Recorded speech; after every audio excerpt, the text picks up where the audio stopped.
মনে হচ্ছে অ্যাপারেন্টলি আমরা মেডিকেলের ভাষায় এই মুহূর্তে অনেক আশঙ্কামুক্ত বলতে পারি। বিএনপি চেয়ারপারসনের উপদেষ্টার শারীরিক অবস্থার খোঁজ নিতে হাসপাতালে আসেন দলের সিনিয়র নেতারা। টার্গেট করে বিএনপির কূটনৈতিক বিশেষজ্ঞদের উপর হামলা চালানো হচ্ছে অভিযোগ করে এর তীব্র নিন্দা জানায় তারা।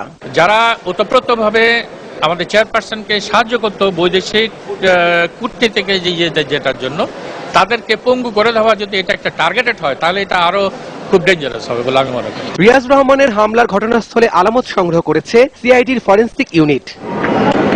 রাবি সিদ্দিকী, নিউজ 9, ঢাকা। এদিকে রিয়াজ রহমানের উপর হামলাকে ষড়যন্ত্র বলে দাবি করেছে আওয়ামী লীগ। দলের যুগ্ম সাধারণ সম্পাদক মাহবুবুল আলম হানিফ বলেছেন, ক্ষমতায় যাওয়ার লোভে নিজ দলের নেতাদের উপর হামলা করতেও দ্বিধাবোধ করছেন না খালেদা জিয়া। দলের সভানেত্রীর রাজনৈতিক কার্যালয়ে আওয়ামী লীগের সংবাদ সম্মেলনে হানিফ বিএনপি নেতাদের সতর্ক থাকার আহ্বান জানান। সংলাপ প্রসঙ্গে প্রধানমন্ত্রীর উপদেষ্টা এইচ.টি. ইমামের বক্তব্য সম্পর্কে তিনি বলেন, তিনি দলের কেউ নন। গত 9 দিনে 17 জন মানুষ প্রাণ হারিয়েছেন উল্লেখ করে হানিফ আরও বলেন, এসব হত্যাকাণ্ড নিয়ে নীরব থাকলেও রিয়াজ রহমানের উপর হামলায় তাৎক্ষণিক নিন্দা জানিয়ে খালেদা জিয়া কার্যত সকল নাশকতার দায় স্বীকার করে নিয়েছেন।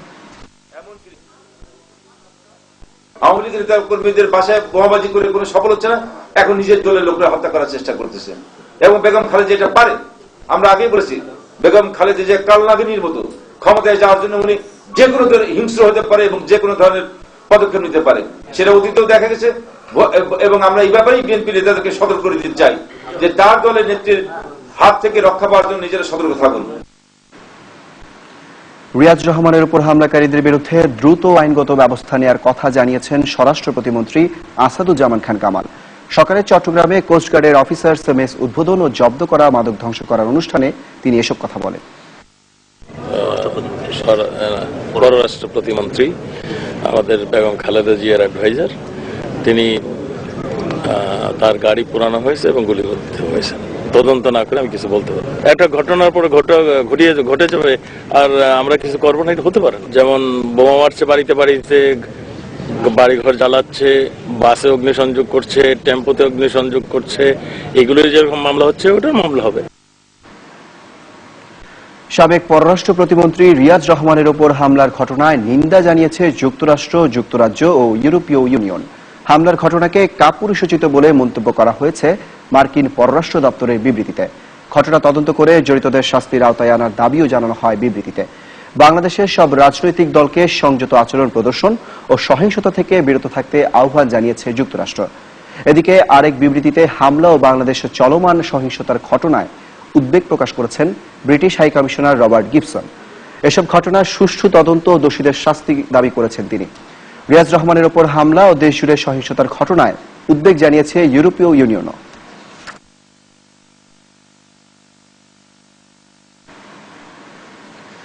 ছয় মার্কিন কংগ্রেসম্যানের নামে সংবাদ মাধ্যমে ভুয়া বিবৃতি পাঠানো 2 নেতাকে দল থেকে অব্যাহতি দিয়েছে বিএনপি। অব্যাহতি পাওয়া এই 2 নেতা হলেন যুক্তরাষ্ট্রে বসবাস করা জাহিদ এফ সর্দার সাদি ও ডাক্তার মুজিবুর রহমান মজুমদার। 2013 সালে 17 নভেম্বর তাদেরকে বিএনপি চেয়ারপারসন খালেদা জিয়ার উপদেষ্টা ও দলের বিদেশি বিষয়ক দূত হিসেবে নিয়োগ দেওয়া হয়েছিল। নিউ ইয়র্কে এক সংবাদ সম্মেলনে এসব তথ্য জানান বর্তমানে যুক্তরাষ্ট্রে অবস্থানরত বিএনপির ভাইস চেয়ারম্যান সাদেক হোসেন খোকা। সংবাদ মাধ্যমে ভুয়া বিবৃতি পাঠানোর ঘটনা নিন্দনীয় মন্তব্য করে তিনি আরো বলেন, এটি ছিল ব্যক্তি বিশেষের রহস্যময় তৎপরতার ফল। এই ঘটনায় দলের 2 নেতা জড়িত থাকার কথা জানার পর তাদের অব্যাহতি দেওয়ার নির্দেশ দিয়েছেন বিএনপি চেয়ারপারসন। ভুয়া বিবৃতি প্রচারের পিছনে বাংলাদেশ সরকারের ইন্ধন থাকতে পারে বলে তিনি মনে করেন। বিষয়টি খতিয়ে দেখতে সাবেক মন্ত্রী ওসমান ফারুককে দায়িত্ব দেওয়া হয়েছে বলেও জানিয়েছেন খোকা। তিনি নিশ্চিত করেন, ভারতের বিজেপি সভাপতি অমিত শাহ খালেদা জিয়াকে ফোন করেছেন। বাংলাদেশের সংবাদ মাধ্যমগুলো যে অমিত শাহের সঙ্গে কথা বলেছে তিনি আসল অমিত শাহ নন বলে দাবি করেছেন সাদেক হোসেন খোকা। বিএনপি নেতৃত্বাধীন 20 দলের টানা অবরোধের 8ম দিনে রংপুরে অবরোধকারীদের ছোড়া পেট্রোল বোমায় দগ্ধ হয়ে শিশুসহ মারা গেছেন 4 জন। দেশের আরো কিছু জেলায় গাড়িতে আগুন দেওয়া হয়, চেষ্টা করা হয় সড়ক অবরোধের। এসব স্থানে পুলিশের সাথে পিকেটারদের ধাওয়া পাল্টা ধাওয়ার ঘটনা ঘটে। নাশকতার অভিযোগে দেশের বিভিন্ন স্থান থেকে বিএনপি জামাতের শতাধিক নেতাকর্মীকে আটক করেছে পুলিশ। তবে অবরোধের তেমন কোনো প্রভাব ছিল না রাজধানীতে। এখানকার জীবনযাত্রা ছিল প্রায় স্বাভাবিক। অবরোধের বিস্তারিত জানাচ্ছেন সিরাজুম মুনির শুভ। সকালে রংপুরের মিঠাপুকুরে যাত্রীবাহী বাসে অবরোধকারীদের ছোড়া পেট্রোল বোমায় আগুনে দগ্ধ হয়ে শিশুসহ 4 জন নিহত হন। পুলিশ জানায়, রাতে কুড়িগ্রাম থেকে ঢাকার উদ্দেশ্যে ছেড়ে আসা যাত্রীবাহী একটি বাস মিঠাপুকুর অতিক্রম করার সময় অবরোধকারীরা বাসটি লক্ষ্য করে কয়েকটি পেট্রোল বোমা ছুড়ে মারে। এতে মুহূর্তেই বাসে আগুন ধরে যায়। যাত্রীরা তাড়াহুড়া করে নামার সময় তাদের অনেকের শরীরে আগুন ধরে। এতে ঘটনাস্থলেই দগ্ধ হয়ে শিশুসহ মারা যায় 4 জন। গুরুতর অগ্নিদগ্ধ অবস্থায় 10 জনকে রংপুর মেডিকেল কলেজ হাসপাতালে ভর্তি করা হয়েছে। এ ঘটনায় জড়িত সন্দেহে 8 জনকে আটক করেছে পুলিশ। সিলেট মহানগরের বন্দরবাজারে সকালে বিএনপির ঝটিকা মিছিল বের হয়। এ সময় পুলিশের উপস্থিতি টের পেয়ে বেশ কয়েকটি ককটেল ছোড়ে ছাত্রদলের কর্মীরা।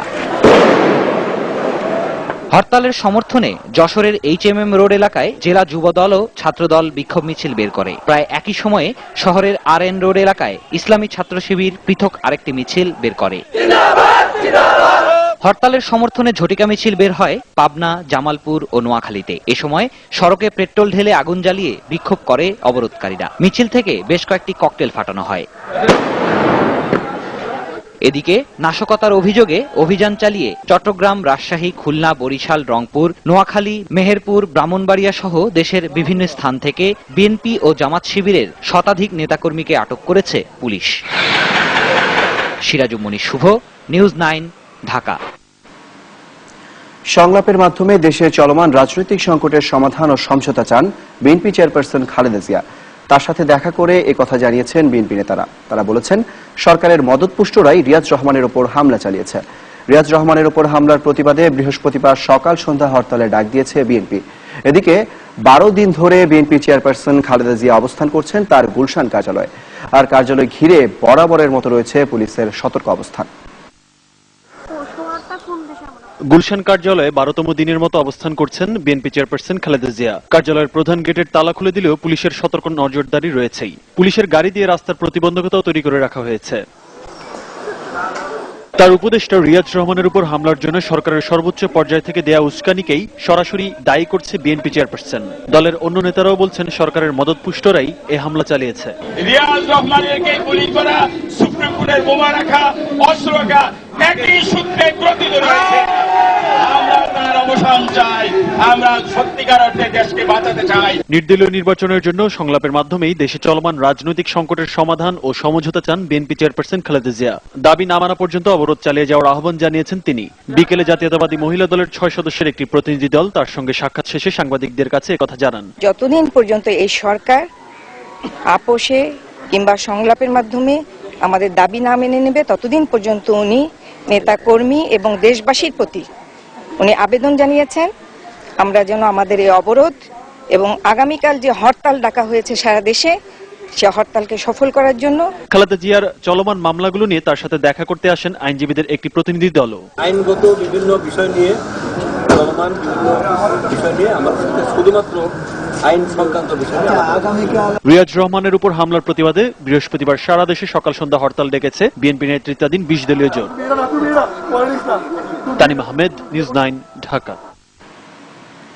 সহিংসতার আশঙ্কা, নিরাপত্তা বাড়ানো, অতিরিক্ত যাত্রী চাপে চরম শিডিউল বিপর্যয়ের মুখে রেল যোগাযোগ। ঢাকা থেকে দূরপাল্লার প্রায় সবগুলো ট্রেনই কয়েক ঘন্টা দেরিতে যাচ্ছে। তবে ঢাকার আশেপাশে জেলাগুলোর ট্রেন শিডিউলে কোনো পরিবর্তন হয়নি বলে জানিয়েছে রেল কর্তৃপক্ষ। এদিকে শিডিউল বিপর্যয়ের কারণে ঘন্টার পর ঘন্টা অপেক্ষায় থাকা যাত্রীরা পড়েছেন চরম দুর্ভোগে।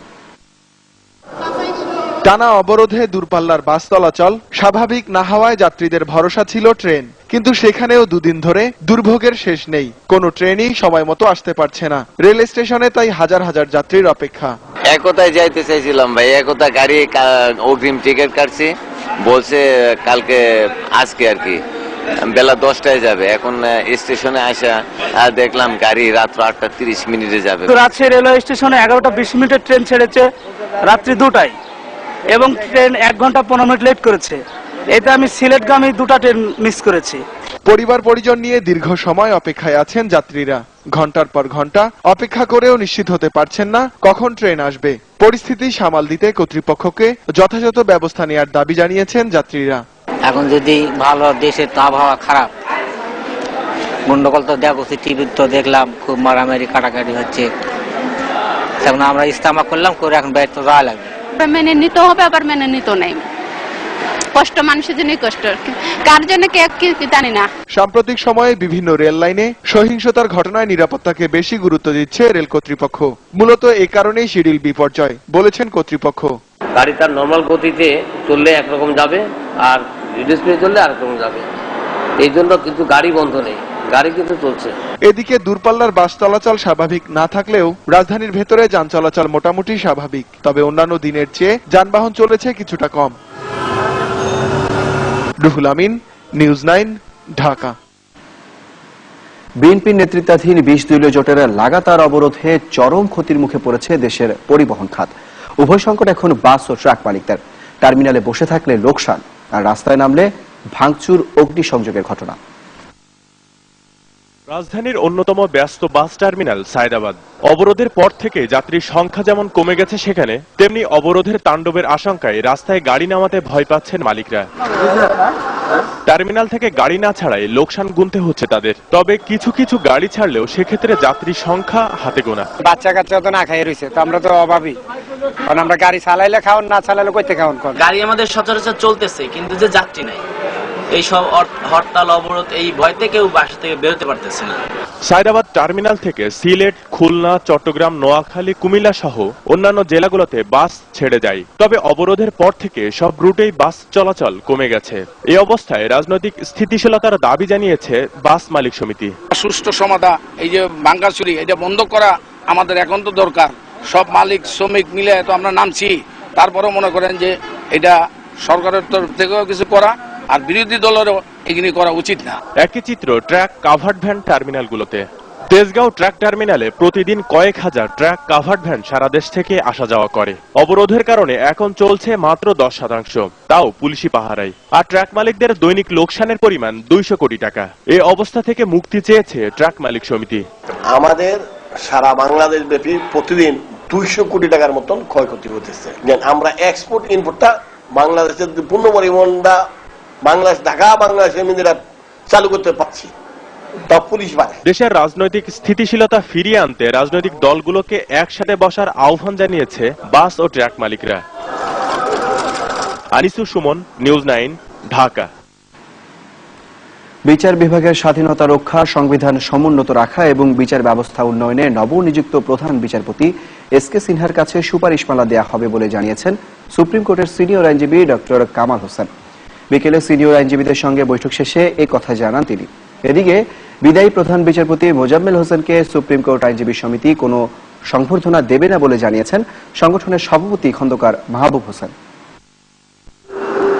নবনিযুক্ত প্রধান বিচারপতিকে বিচার বিভাগের স্বাধীনতা রক্ষা, বিচার ব্যবস্থার উন্নয়ন এবং সর্বোপরি সংবিধান সমুন্নত রাখতে সুপারিশ করা হবে বলে জানিয়েছেন সুপ্রিম কোর্টের সিনিয়র আইনজীবী ডক্টর কামাল হোসেন। পাশাপাশি মানবাধিকার রক্ষায় প্রধান বিচারপতি যাতে